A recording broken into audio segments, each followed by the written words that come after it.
Buenos días. Mi nombre es Carlos Echazú, soy funcionario del Instituto de Investigaciones Pedagógicas del Ministerio de Educación. En realidad la persona que dirige y que los ha convocado es el compañero Fernando Carrión. Sin embargo, tuvo que viajar sorpresivamente en la mañana y bueno, nos ha delegado a nosotros para que llevemos adelante esta reunión. Reciban por favor de parte de las autoridades del Ministerio, del Ministro, de los viceministros, un cordial saludo a todos ustedes y por intermedio de ustedes pues a sus instituciones, ¿no? El motivo de esta reunión es coordinar con ustedes cómo sus instituciones, las instituciones de convenio, así como ANDECOP, están acá los compañeros de ANDECOP, creo que tú no, la conferencia episcopal, van a contribuir, están invitados a hacerlo naturalmente al proceso de actualización curricular. Tenemos el mandato, a ver, el Ministerio de Educación desde hace un tiempo atrás se ha propuesto comenzar el proceso de actualización curricular. Vamos con la primera diapositiva, Diego, por favor. No, al otro, aquí vamos.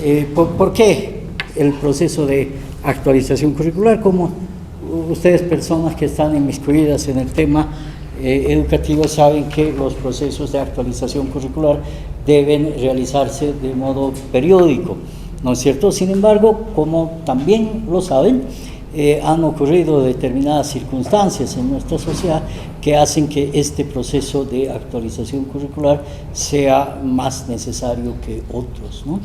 Por un lado está el tema de la pandemia, una circunstancia que ha sido inédita y, como sabemos, ha traído consecuencias bastante graves, no solo a la educación en Bolivia, sino a la educación en todo el planeta, ¿no es cierto?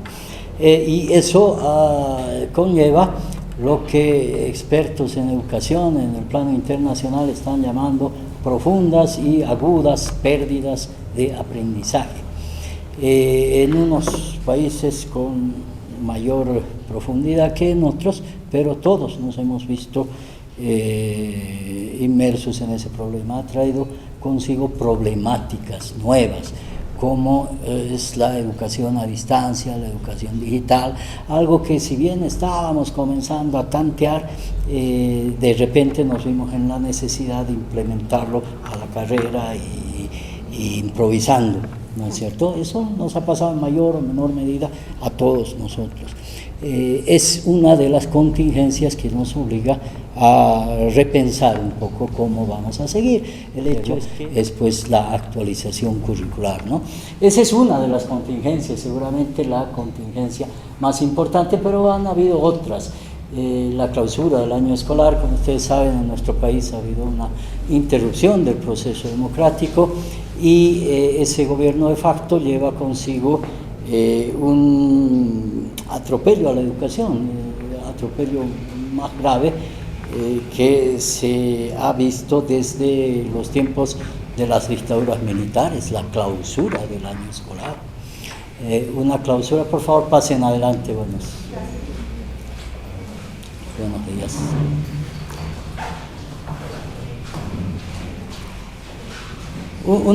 Una clausura que ha tenido efectos muy profundos. Para todos fue difícil. El tema de la pandemia ha sido, como decíamos, muy complicado e inédito. Y para todos fue difícil, pero todos dieron su lucha, salvo dos países, Bolivia y Kenia, en el mundo. Decidieron levantar las manos y dejarlo a la deriva, ¿no? Y entonces eso agrava con creces la situación que tenemos. Esas son las circunstancias básicas por las que tenemos que repensar nuevamente cómo vamos a hacer para reiniciar aquello, ¿no? Hemos dado algunos pasos. Vamos por favor con la diapositiva del plan que tiene el Ministerio de Educación en relación a cómo enfrentamos la situación de la educación después de las contingencias que hemos vivido, ¿no? El plan, en primer lugar, recuperar los aprendizajes perdidos. Se trata de identificar cuáles son los aprendizajes perdidos y una vez que podamos identificarlos, pues elaborar planes para que nuestros niños, nuestros jóvenes puedan recuperarlos, ¿no? Eso implica muchas cosas, además de recuperar los mismos aprendizajes, las condiciones educativas, la bioseguridad, alimentación, seguridad ciudadana, infraestructura accesible, conlleva muchas cosas aquello, ¿no es cierto? Después promoción, fortalecimiento de la lectoescritura, el razonamiento lógico-matemático. Se está calculando que entre las mayores pérdidas de aprendizaje está el tema de la lectura, la capacidad de lectura comprensiva, la lectoescritura, el razonamiento lógico-matemático. Entonces tenemos que emprender acciones para ver cómo sacamos adelante esos problemas, ¿no? El tema del desarrollo socioemocional de los estudiantes, el confinamiento, la pandemia, el confinamiento, la clausura del año escolar han significado, además de los temas académicos que son obvios, también temas de sentimientos en los estudiantes que afectan su sociabilidad. Algunos tendrán que empezar nuevamente a aprender cómo se va a la escuela, cómo se relacionan con sus amiguitos y todo aquello, ¿no? Tecnologías, recursos digitales que se necesitan, todo aquello, ¿no? Esa es una línea de acción, recuperar aprendizajes y todas las cosas conexas que aquello conlleva. En una segunda línea de acción tiene que ver con fortalecer las condiciones para la calidad educativa. Implica que la sociedad boliviana, la comunidad educativa en Bolivia, que quiere decir toda la sociedad boliviana, porque todos somos de una u otra manera parte de la comunidad educativa, ¿no? O somos estudiantes, o somos profesores, o somos padres de familia, o tenemos a alguien en la unidad educativa, en la universidad, etc. Entonces todos de una u otra manera somos parte de esa comunidad educativa. Por lo tanto, pensar primero qué es calidad educativa. Hay un debate, ha habido un debate en Bolivia y hay también un debate en el plano internacional, ¿no? De parte del Ministerio de Educación consideramos, miren, una cosa es calidad de los aprendizajes y no otra cosa, sino un tema más general es calidad educativa.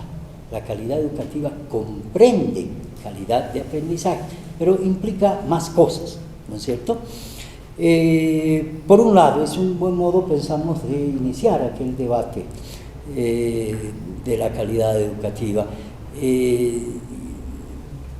Tenemos también que en ese debate acercarnos un poco a qué nos dice la ley, cómo nos orienta la ley en ese sentido, y pertinencia, el tema de la pertinencia es clave, ¿no? Habrá que tener en cuenta otros factores también, eficacia, eficiencia y todo aquello, pero habrá que hacerlo con el debido cuidado de no confundir las cosas. Imagínense, por ejemplo, un último reporte del Banco Mundial nos dice, por ejemplo, lo siguiente: en Bolivia se ha invertido mucha plata en educación, pero eso no se ha visto reflejado en la calidad de aprendizaje. Y uno reflexiona, claro que se ha invertido mucho en Bolivia, pero ¿qué hemos invertido? Mucha escuela, como nunca antes, en los últimos años. Y claro, no se esperaba que la construcción de escuelas tenga implicación directa en la calidad de aprendizaje, pero es parte de esa calidad educativa, un concepto más general. No se puede dejar de invertir pensando, no, esto no apunta a la calidad de aprendizaje, así que no vamos a invertir en aquello. No se puede hacer eso. Entonces, como ustedes ven, son debates que deben ser problematizados. No estamos diciendo que ese debate lo vamos a llevar acá, no, estamos simplemente introduciendo algunos temas que la sociedad deberá llevar adelante. Lo que queremos decirles es que el tema de la actualización curricular es bastante más que actualización de planes y programas, y que la comunidad educativa, toda la sociedad boliviana, está invitada a dar su opinión, a llevar adelante aquel debate. Hagámoslo con altura, como corresponde a una educación. Yo sé que es muy difícil evitar incorporar a la discusión temas de índole política, temas de índole social, temas de índole cultural, etcétera, etcétera, y en ese debate en nuestro país está fuertemente agudizado y todo aquello. No digo que no incorporemos esos temas, tenemos que hacerlo, son parte del debate, pero en educación creo que tenemos la responsabilidad de llevar adelante esos temas con la altura que demanda el sector educativo, ¿no? Es eso lo que estamos invitados a hacer entonces, ¿no? Hay que tener en cuenta en el debate lo que plantea el Ministerio de Educación como líneas de acción. Decíamos, recuperar, mejorar aprendizaje, fortalecer condiciones para la calidad educativa. Hay muchas cosas que implican aquellos. Armonización efectiva del currículo plurinacional con los regionalizados, es parte de la ley. Monitoreo de logros de aprendizaje para ajustes pedagógicos oportunos, políticas de profesión docente, sistema integral de formación, condiciones laborales, etcétera, etcétera, recursos pedagógicos propios, textos, plataformas, aplicaciones, educación para la investigación, innovación, producción, gestión educativa. La gestión educativa es importante tratarla. Se ha debatido ya bastante en torno a que es una gestión bastante burocratizada. Tenemos que llevar adelante aquel tema. Después, colocar la educación en el centro de la atención y acción social. Eso es lo que nos referíamos con el debate ese que es importante que llevemos adelante, ¿no es cierto? Invitadas todas las instituciones, no solo las que tienen que ver precisamente con la educación, sino la sociedad en general. Estamos invitando a confederaciones de maestros, confederaciones de estudiantes, padres, juntas de padres, madres de familia, acá ustedes, la representación de las escuelas privadas, por un lado, escuelas de convenio, conferencia episcopal, pero también organizaciones e instituciones que, si bien no hacen directamente a la educación, pues son parte de la comunidad educativa, por lo que decíamos, ¿no es cierto? Todos somos parte, organizaciones sociales, instituciones, etcétera, etcétera, para llevar adelante esa gran discusión sobre la calidad educativa, pero teniendo en mente el tema de la actualización curricular. A eso nos referimos cuando decimos colocar al centro del debate el tema de la educación. Esa es una introducción general a lo que queremos hacer. Está pensado que, obviamente, siendo el debate tan grande, no lo vamos a hacer en una reunión como esta.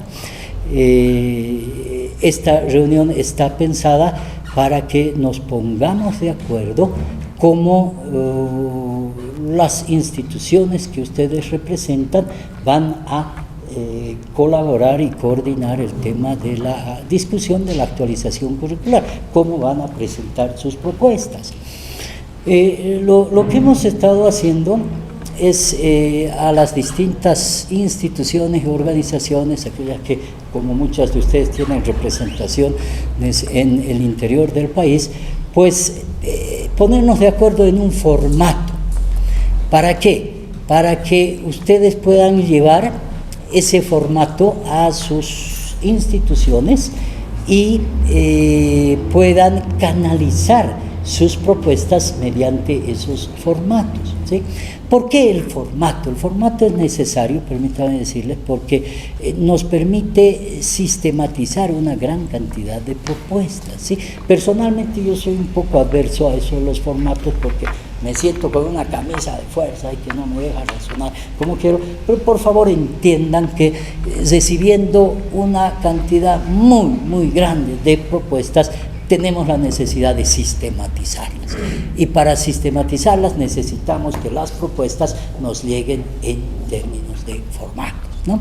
Entonces, bueno, tenemos acá un formato preparado, pero este formato. Antes de entrar al tema de los planes y programas, ¿no? Los planes y programas son cosas más en detalle, ¿no? Pero, a ver, aportes generales, el currículum, como ustedes saben, es más que planes y programas de estudio. Los planes y programas responden a la pregunta ¿qué se enseña, qué se aprende? Pero el currículum también responde a la pregunta ¿cómo se lo hace? ¿No? En nuestra sociedad ha habido todo un debate en torno a la planificación. Hubo un debate que es un poco más, se ha llevado más con las confederaciones en la educación pública. Se ha dicho que los planes y programas que se les ha pedido a los profesores han sido demasiado burocratizados. Y como muestra de eso mostraban a veces fotografías en las direcciones distritales de una cantidad inmensa de informes que les habían llegado y decían, ¿quién lee eso? ¿Para qué? ¿No es cierto? Evidentemente hace falta un debate al respecto. ¿Por qué hace falta un debate al respecto? Porque la planificación es ineludible, inevitable. En toda actividad profesional se requiere de planificación, ¿no es cierto? No podemos realizar ninguna labor seria, ninguna labor profesional sin una planificación previa. Pero por otro lado, habrá que atender a aquellas voces que críticamente dicen mucha planificación, mucha burocracia, demasiado. Nos piden informes, nadie los lee. Entonces, tendríamos que buscar un equilibrio, ¿no es cierto? Planificación, sí, vamos a llevarla a cabo, no creo que alguien quiera cuestionar eso, pero sí tenemos que atender a aquellas voces que dicen mucho, esto no es necesario tanto y todo aquello. En nuestro currículum existen las planificaciones trimestrales, ¿no es cierto? Por un lado, plan de desarrollo curricular, por otro lado, todos aquellos tienen un sentido y todo aquello. Discutamos sobre eso, ¿no es cierto? Es parte de una discusión importante que tenemos que llevar. La evaluación, como ustedes saben, la evaluación también ha sido parte de las discusiones que se han llevado a cabo, las críticas y todo aquello. Por un lado, el tema de la autoevaluación de los estudiantes. Miren, sobre el tema han habido voces muy críticas que dicen eso hay que sacarlo. ¿Por qué hay que sacarlo? Porque muchos estudiantes se autoevalúan pues 100% para aprobar y todo aquello, ¿no es cierto? Así que eso hay que sacarlo porque no sirve. Han sido algunas voces que han expresado aquello. Por parte del Ministerio de Educación consideramos no podemos renunciar a la autoevaluación. ¿Por qué no? Porque sería equivalente a renunciar a la educación en valores, porque de eso se trata fundamentalmente la autoevaluación. Sí. Representaciones de pueblos originarios también han dicho, ¿y por qué el currículo regionalizado tiene que armonizarse con el currículo base? ¿Por qué no al revés, el currículo base con el regionalizado? Por ejemplo, ¿por qué uno al otro y otro al uno? Creemos que se trata de ambos deben armonizarse, ¿no? Pero bueno, es parte de las discusiones. ¿Cómo armonizar los currículos? Es otro de los problemas y temas que hay que discutir. Recursos materiales educativos, ¿cómo hacemos eso? Es importante reflexionar al respecto, ¿no es cierto? En estos días, en estas gestiones, se está logrando un hito en la historia de la educación boliviana al proveer a los estudiantes de la educación pública sus textos. Cada niño, niña en nuestro país de la educación pública reciben un texto gratuito ya por segunda gestión consecutiva. Podemos seguramente cuestionar una u otra cosa de estos recursos, pero es histórico, ¿no? Y se lo hace en el marco del plan general que tenemos de fortalecer la educación. Estábamos con la tarea fundamental de recuperar el derecho a la educación y paulatinamente lo estamos haciendo, ¿no? Pero bueno, recursos pedagógicos implica mucho más que textos de aprendizaje. Ya con el tema tecnológico y la digitalización se abren las posibilidades como nunca antes habíamos visto, ¿no es cierto? Eso está acelerándose de una manera increíble y lo vemos en el Ministerio de Educación cuando hacemos los esfuerzos para crear una plataforma que apoye al desempeño de los maestros en nuestro sistema educativo. Pero bueno, son temas que debemos debatir, aportar y todo aquello, ¿no? Sí, compañera. Sí, buenos días, mi nombre es Savana. Vamos a ver lo que era antes, o las respuestas que se daban antes, no pueden ser la solución para mirar el futuro, ¿no? Y esto es una cosa que tenemos que trabajar en la comunicación, que creo que será uno de los desafíos importantes frente al tema de la comunicación. Por otro lado, evidentemente, se cuestiona la manera en la que nosotros como docentes entramos en la práctica diaria de la ejecución de aquello que nos propone las políticas educativas, ¿no? Hay una contradicción, ¿no? ¿Por qué?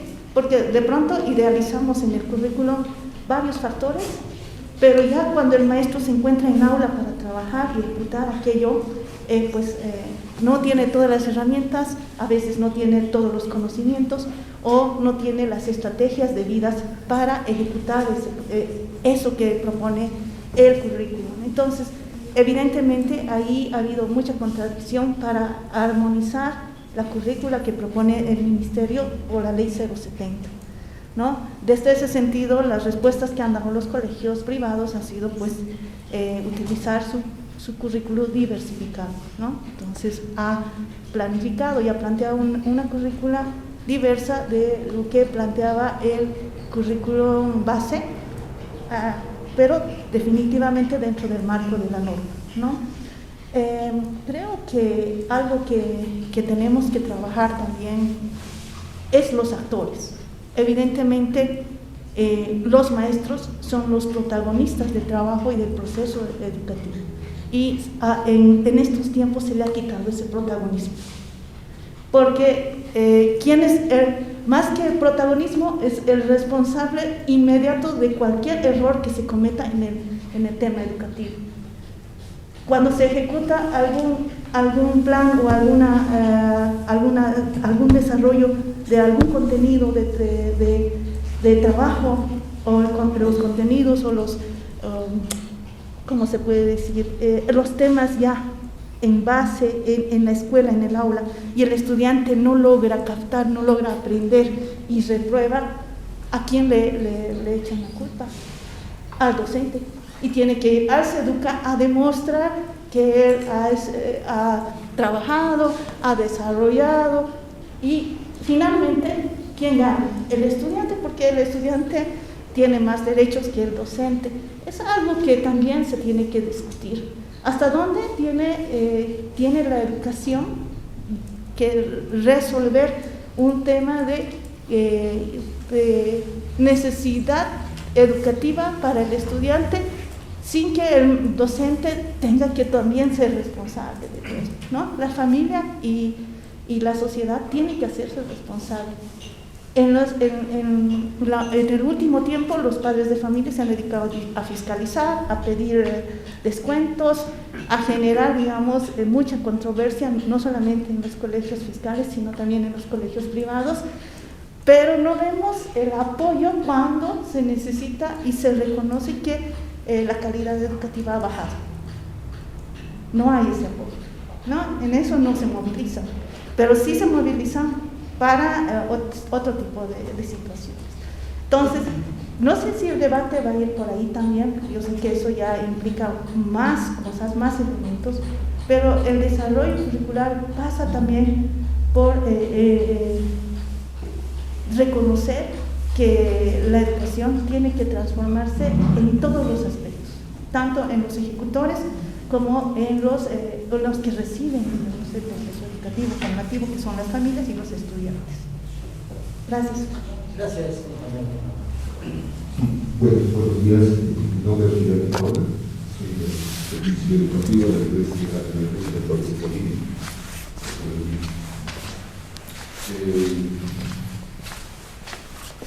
Nosotros administramos convenios también particulares, ¿no? Privados. En cierta forma tenemos unas experiencias, que todos también tenemos experiencias en todo este proceso de trabajo educativo. Pero habremos que entender dos cosas para mejorar una unidad educativa. Uno es cambiar el currículum y otro es innovar el docente. Dos cosas que son tan importantes para nosotros. ¿De qué va a servir si usted o como ministerio tengamos un currículo maravilloso que no estamos pensando en el docente que va a desarrollar esa propuesta curricular, ¿no? En otro aspecto, el sistema de evaluación a veces pareciera tan subjetivo cuando hablamos del ser y del decidir. Pero también nos hace entender que nosotros no solamente el maestro se dedica a educar, sino a formar, ¿no? A inculcar valores. Ahí está la esencia del trabajo. Muchas veces algunos docentes a veces lo realizan solamente educar y no se olvidan de esta formación que debe ser el ser humano. El otro aspecto, como señalaba, el proceso educativo, los agentes del proceso educativo es el docente, estudiantes, maestros. No podemos obviar a los papás, no se puede obviar, porque es agente del proceso educativo, no se puede obviar, ¿no?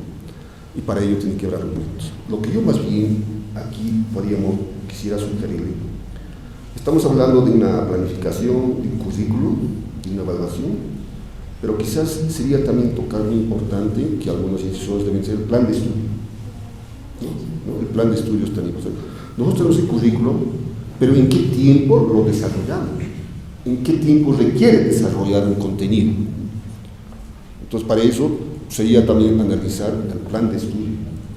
Si no me equivoco, antes de pandemia creo que había, por ejemplo, física, química en primeros años de educación secundaria, estaba ya introducido, creo, en el plan de estudio, pero después ahora no está. Entonces, eso puede ser porque generalmente en nuestras instituciones educativas privadas no nos alcanzan las horas, ¿no? Entonces tenemos que fortalecer las cosas. Entonces también son otras experiencias que también podemos hacer y es tan importante, ¿no? Entonces solamente, mi estimado.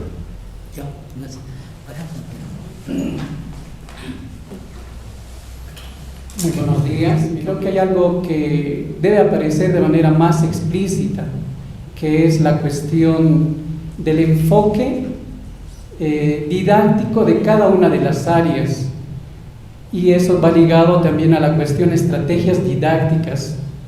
Es decir, a ratos revisas los planes y programas y parece que hubiera contradicciones internas.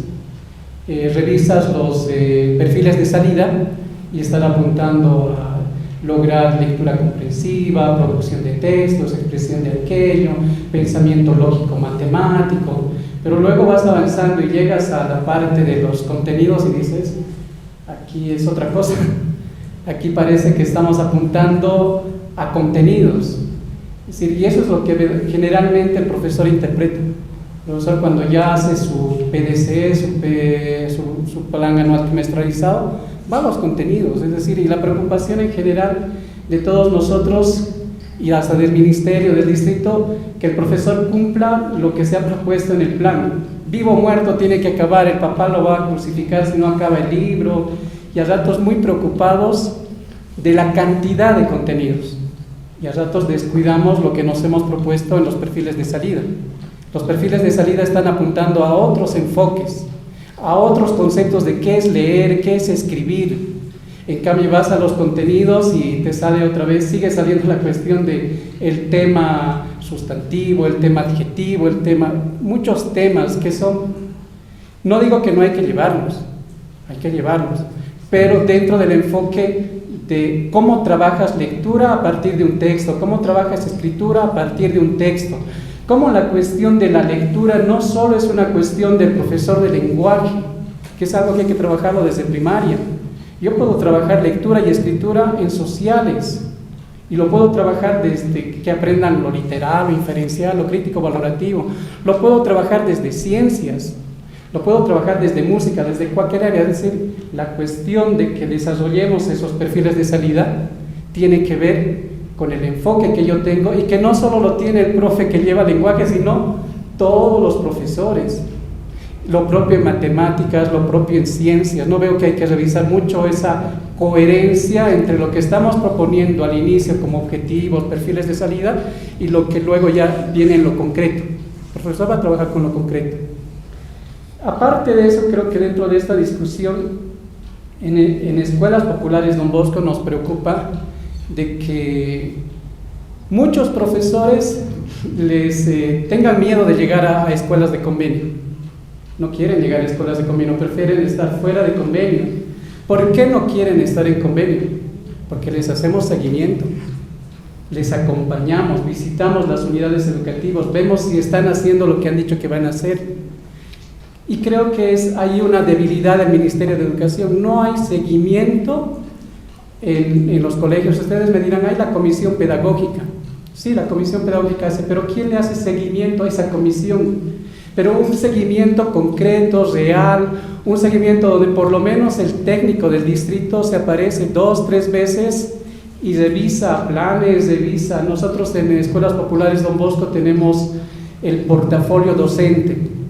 El portafolio docente es muy parecido al cuaderno pedagógico que también manejan en el ministerio, pero en este cuaderno, en este portafolio docente, los docentes tienen que ir guardando todo lo que hacen, como planificación, el PAT, el plan anual trimestralizado, el proyecto socioproductivo, los recursos que han entregado los chicos, las evaluaciones que han tomado. Es decir, tú puedes llegar a la unidad educativa, le pides su portafolio y él te puede contar qué ha ido haciendo a lo largo de ese tiempo y cómo ha enfrentado, qué productos ha tenido.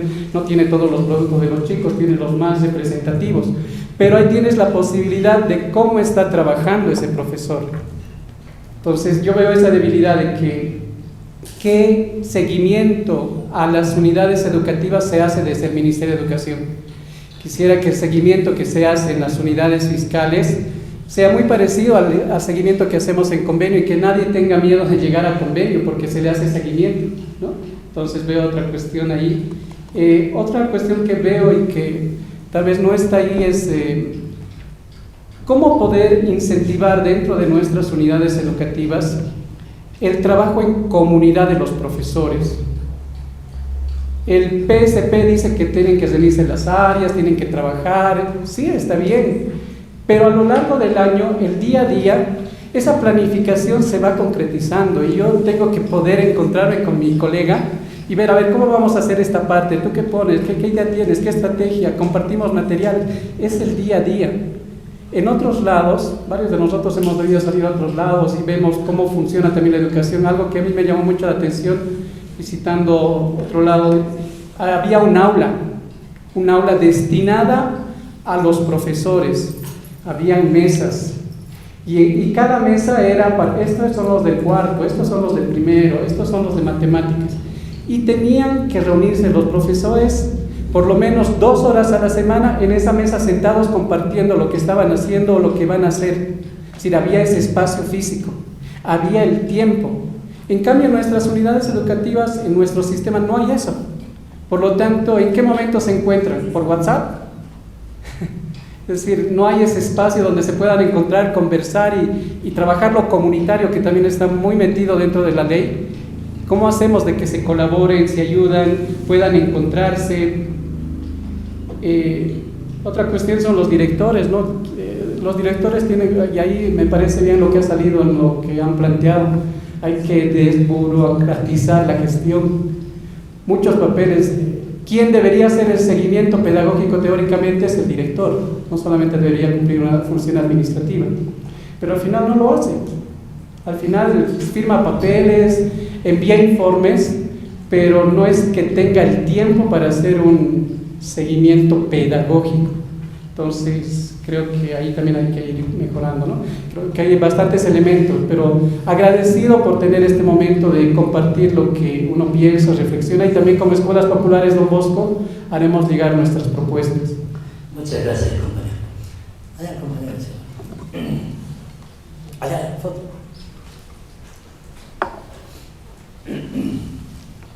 Muchas gracias. Buenos días. Dentro de calidad educativa también tenemos que ver la infraestructura. Tenemos infraestructuras que no son de calidad. Y si hablamos de calidad educativa, tenemos que ver también ese aspecto. También tenemos que ver los recursos que cuenta cada unidad educativa, ¿no? Infraestructura y recursos. Ahora, con esto de la tecnología, deberíamos tener en nuestras unidades educativas mínimamente tal vez conexión a Internet en todas nuestras unidades educativas. Como decía Carlos en la exposición, ya no vamos a salir de este nuevo sistema, digamos, de la información que está en todos lados, ¿no? Para hablar de calidad educativa, se está dando desde el Ministerio de Educación actualización y formación a los profesores, pero necesitamos más, de repente por niveles, por áreas, que lo están haciendo, pero tal vez obligar a todos los docentes, ¿no? Es abierta la formación que hacen y es positiva, y la mayoría de nuestros profesores participan de esta formación. Un aspecto que preocupa también es lo que el anterior compañero ha dicho, la calidad de tiempo. Hablamos de calidad educativa, tenemos que ver la calidad de tiempo que se dedica en la unidad educativa. Nuestros directores, en la mayoría de los casos, no porque ellos quieren, están más dedicados a aspectos administrativos, no tanto técnicos curriculares. Deberían de hacer el acompañamiento, deberían mirar lo que está pasando en la unidad educativa, lo que hacemos también en convenio. Les pedimos a los directores, pero hay mucha burocracia en las unidades educativas en cuanto a esto de la documentación. Nos quita ahí mucho tiempo. Si hablamos de calidad educativa, hay que darles la función que debe tener el director pedagógico curricular, ¿no? Otro aspecto es el cambio, por ejemplo, de docentes. Tenemos un proceso de compulsa. Miren, si queremos hablar de calidad educativa, el primer día de clases tendríamos que estar con docentes, pero hasta ahora todavía muchas de nuestras unidades educativas, o hasta hace un mes aproximadamente, hemos estado en este proceso de compulsa, en este movimiento de profesores, ¿no?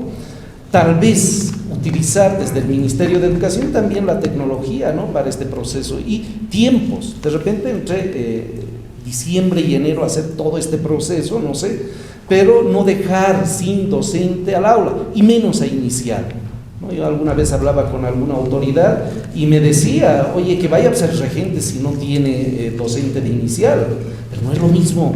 Tiene que estar el profesor especialista de inicial trabajando con los niños. Entonces son aspectos que no están permitiendo avanzar dentro de todo esto que es la calidad educativa. También la participación de los padres y madres de familia. Hay que ver este tema, ¿no? Muchas unidades están mal empoderadas en nuestros consejos educativos. Hay que dar formación, actualización, que se involucren, lo que decías, Carlos, tienen que estar involucrados en el proceso formativo del niño. Tienen que estar involucrados también en los procesos educativos, pero de la unidad educativa, sugiriendo.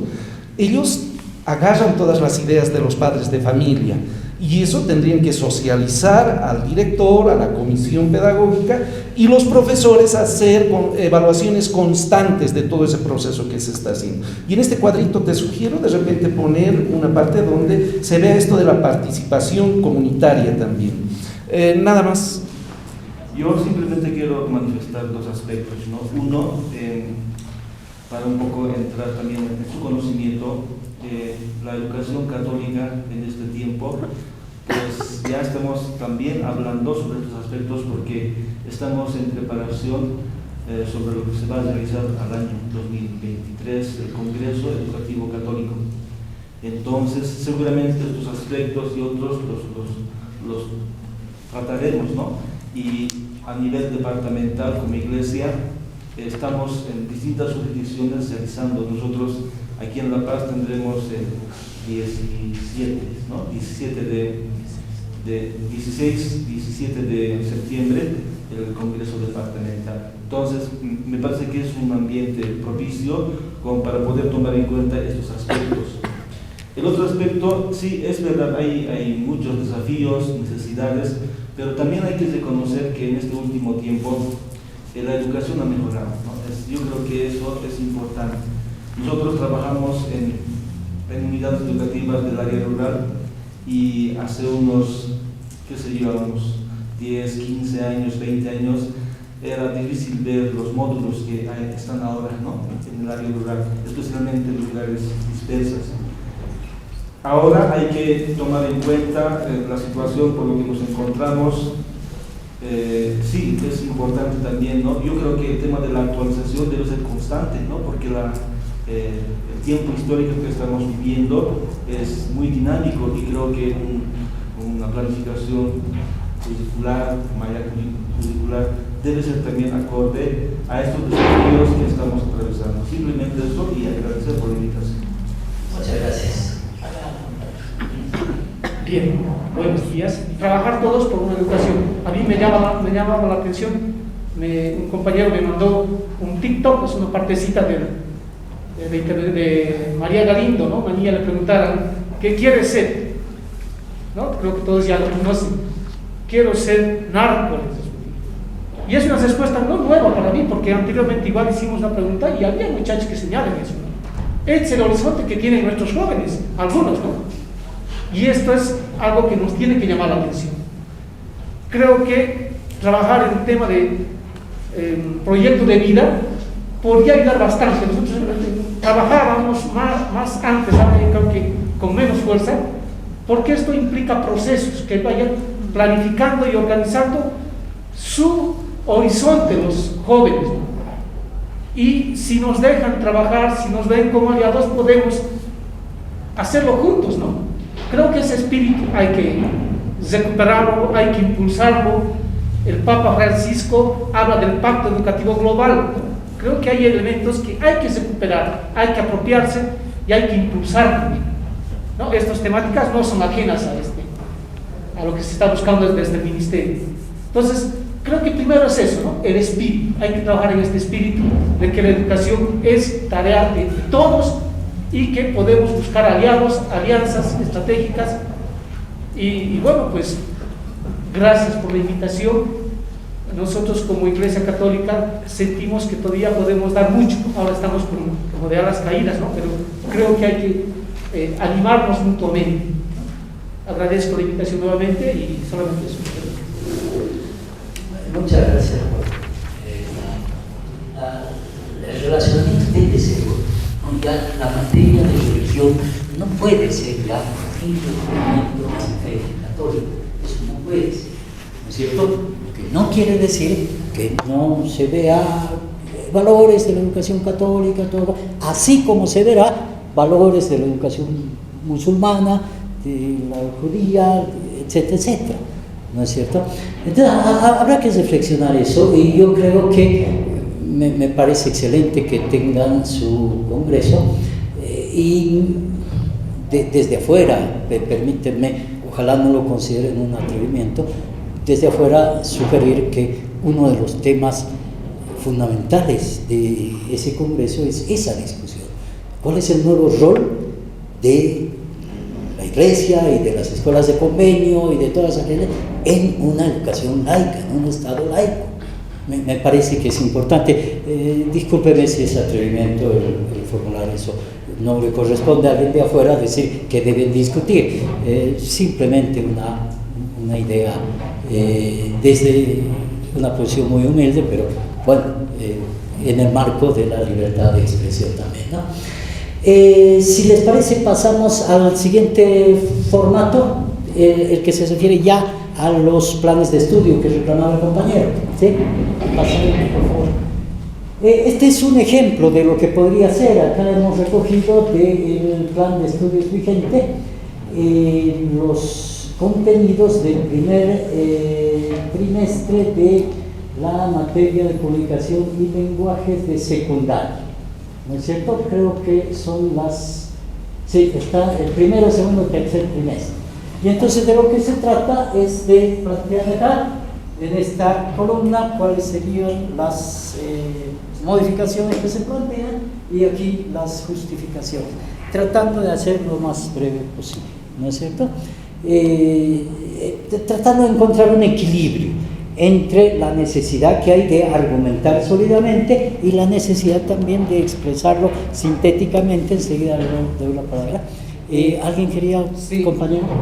Sugiero de que antes de eso se ponga los perfiles de salida, es decir, estos contenidos puestos solamente así lleva a que las propuestas se centren solo en los contenidos, cuando estos contenidos dependen de algo más grande, de algo que estamos buscando. En algún momento de los documentos que el Ministerio dice, los perfiles de salida son la piedra angular. Si esto no logran los chicos de un determinado grado, no pueden pasar de grado. Entonces, sugiero de que antes de esto se ponga eso, los perfiles de salida, teniendo en cuenta estos perfiles de salida, ¿qué cambiaría de estos contenidos? Algo así.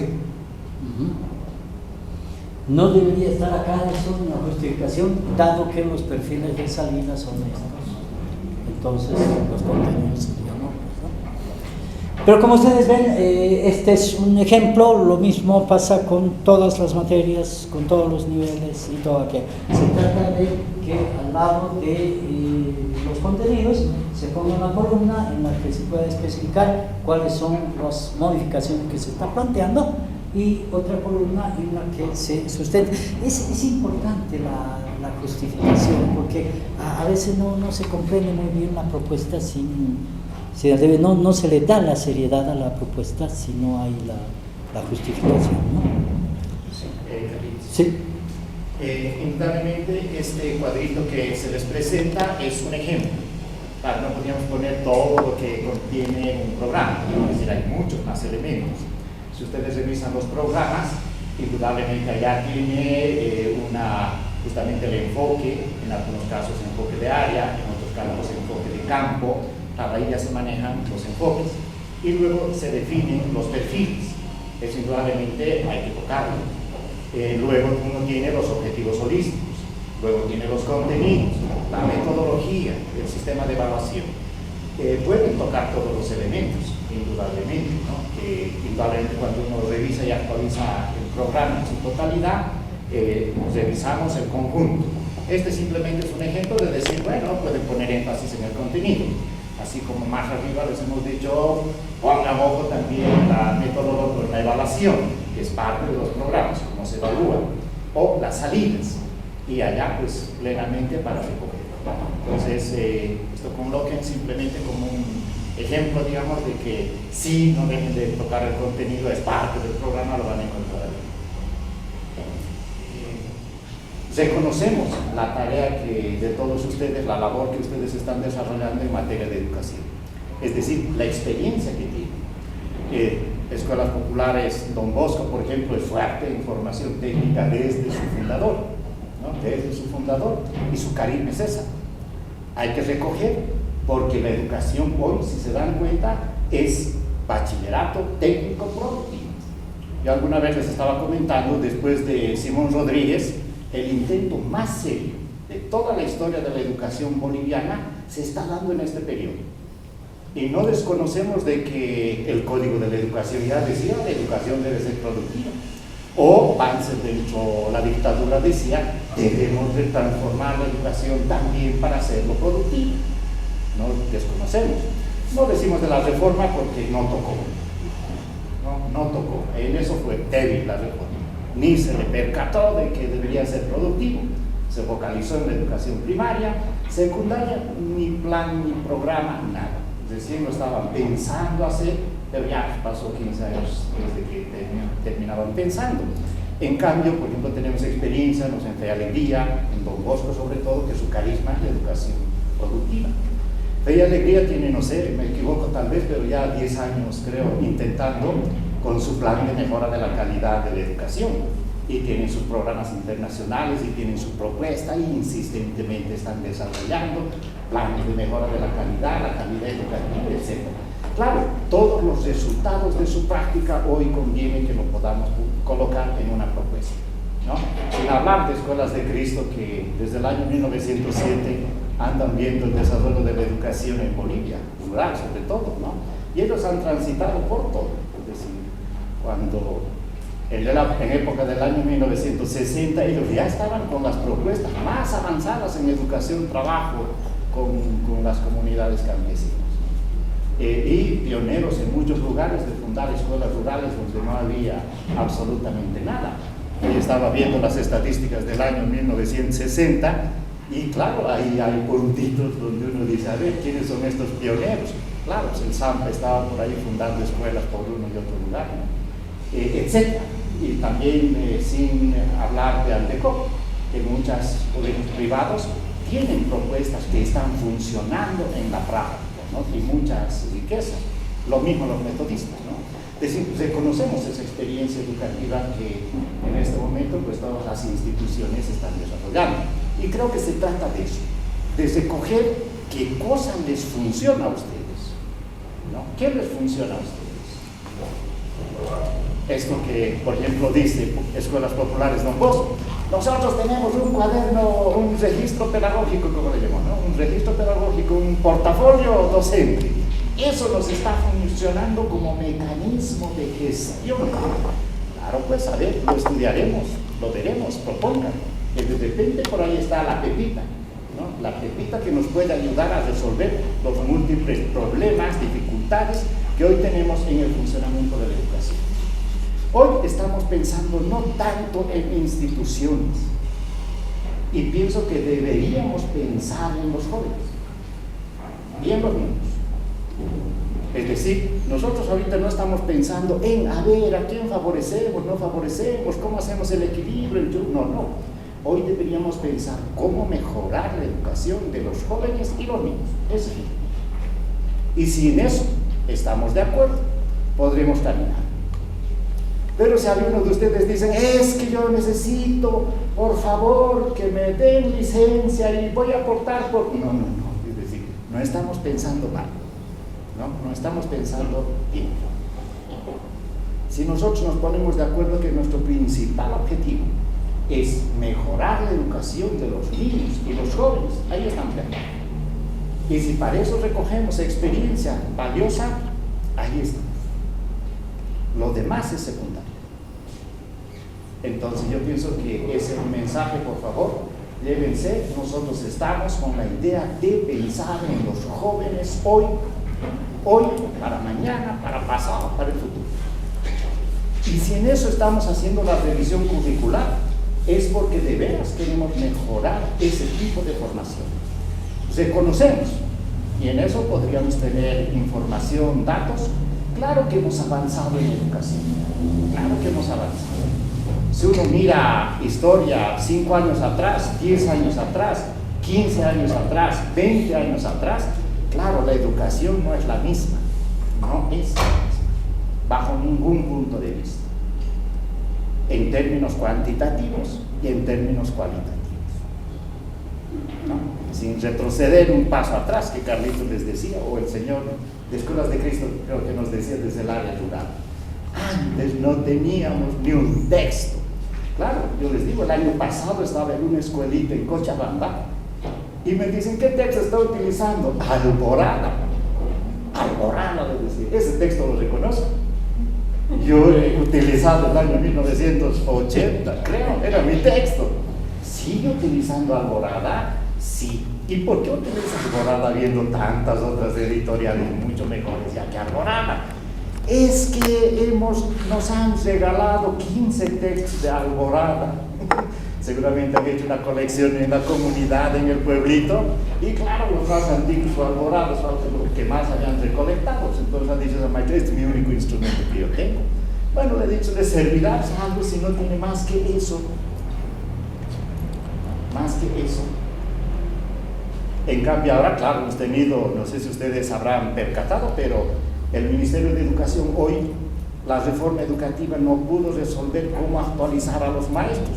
Claro, son 170.000 maestros que hay que actualizar, ¿no? Y ellos querían actualizar como todo programa y política educativa, pero no han logrado ni siquiera a 10.000 con el concurso de las universidades privadas, todos, incluyendo Iglesia, es decir, poner la idea, formar en la idea de una reforma educativa, durante 5 o 10 años, a lo mucho a 5.000 maestros han logrado capacitar verificablemente. Los demás maestros, claro, se enteraron por curiosos qué es lo que se estaba pensando, qué es lo que se estaba haciendo. En cambio, nosotros con el Profo, con 170.000, renegando, no renegando, haciendo malas cosas, bien las cosas, en todo, pero 170.000. Y hoy, cuando lanzamos un taller de formación cuantitativa, por decir algo así, masiva, les decimos, conéctense el día miércoles, habrá una reunión, un taller de 3 horitas o 1 hora sobre este tema puntual. Hoy tenemos capacidad 42.000, 50.000. Por favor, nuestra plataforma ya no da más. Es decir, los maestros quieren. Y hoy la tecnología nos puede facilitar para hacer programas de cualificación masivas de 40, 50.000, 60.000, hasta que reviente nuestra plataforma. En algunos casos ya les decimos, por favor, la siguiente semana vamos a repetir para los siguientes 40.000 que todavía nos están reclamando porque no han podido acceder a este libro. Claro, los maestros, ustedes ahorita ven, ya no son los mismos. Uno dice, ¿por qué ahora se conectan tan fácilmente 40.000? La pandemia les ha obligado a decir, cuando hay link hay que apretar. Listo, ¿no? Y te va a llegar esa plataforma y te van a dar capacidad. Algo bueno te dirán. Listo. Alguna noticia nueva te dirán. Ese es el tema. O sea, la dinámica hoy ha cambiado. Los estudiantes, ustedes mejor que nosotros saben, en la última pandemia, uno de los instrumentos, y si no hubieran ido a la Uyustos en enero y febrero del año pasado, celulares, laptops, tablet, ha subido de precio y algunos modelos se han acabado porque los padres mínimo querían un celular para sus hijos, ¿de acuerdo? Entonces, uno que el compañero me decía, recuerdo de una última cosa aparte de esto del currículo. El Ministerio de Educación está lanzando un concurso de TikTok para maestros, ¿no? Para maestros, con la temática del fortalecimiento en lectoescritura, lectura comprensiva y razonamiento lógico-matemático. Todas las bases del concurso están en la plataforma. Por favor, inviten a los profesores de sus instituciones a participar allá, ¿no? Todos los datos, las bases del concurso están en la plataforma. Siéntanse invitados, profesores de todas las instituciones, a participar. No, compañero, después tú. Muy buenos días. Mi nombre es Alejandro Rodríguez. Perdón por la demora. Trabajo también en escuelas populares con Tamaulipas. Mi pregunta es sobre la propuesta que se va a hacer hasta agosto. Si bien los contenidos curriculares también están dirigidos hacia un plan de estudios, hacia una carga horaria. La propuesta que podamos hacer, podemos también de alguna manera proponer la modificación de carga horaria. Por ejemplo, en primaria hay 8 horas para artes plásticas y 8 horas para técnica tecnológica. Muchas veces pareciera que los contenidos se repiten, ¿no? Entonces, no sé si por un lado, si se puede proponer también esta modificación que pueda afectar al plan de estudio. Y si las propuestas también van a ser para alternativa o solamente de... No, todo, absolutamente todo está acá en discusión, ¿no? Naturalmente de Caixa. Creo que es importante que esta dinámica, este debate de la educación o calidad educativa tiene que ser constante. Porque la realidad nos ha enseñado eso. Los contenidos anteriores a lo que es la situación pues han mostrado que en tiempos de situaciones tenían que ser muy diferentes. Entonces creo que la proyección que tiene que ir en función del estudiante y al servicio de la educación. Creo que ahí estamos tropezando gravemente, tanto en recursos humanos como en otros recursos que coadyuvan cuando hablamos de educación en calidad. Educación en calidad que tiene que integrar todo. No solamente, digamos, ver los recursos humanos o los recursos materiales, sino que tienen que coadyuvar todos los elementos necesarios para que este currículum o esta parrilla tiene que responder a las necesidades que vamos a tener a partir de la gestión, tal vez posiblemente que va a ir generando, digamos, para las otras gestiones. Creo que es importante eso, que al menos veía siempre una parte flaca, por ejemplo, en el tema de atención a estudiantes. Tengo una realidad de CAISA que nosotros no nos ocupamos simplemente los 5 días, nos ocupamos los 7 días de la semana, unidades de convenio, de escuelas de Cristo. Entonces, a eso hay muchos recursos que sumar todavía cuando tenemos posiblemente apoyo de la Iglesia, pero faltan todavía muchos recursos. Entonces, a eso podemos responder todo esto lo que vamos a plantear a partir del trabajo. Como decía aquí el compañero, creo que los tiempos están muy reducidos, que no nos van a dar tiempo mucho, digamos, para ir trabajando. Esperamos que exista cierta flexibilidad, nada más. Ya hay que trabajar, ponerse a trabajar rápidamente, ¿no? Compañeros, muchísimas gracias por su asistencia, por haber llegado a nuestra convocatoria. Hasta una próxima entonces, ¿no? Gracias.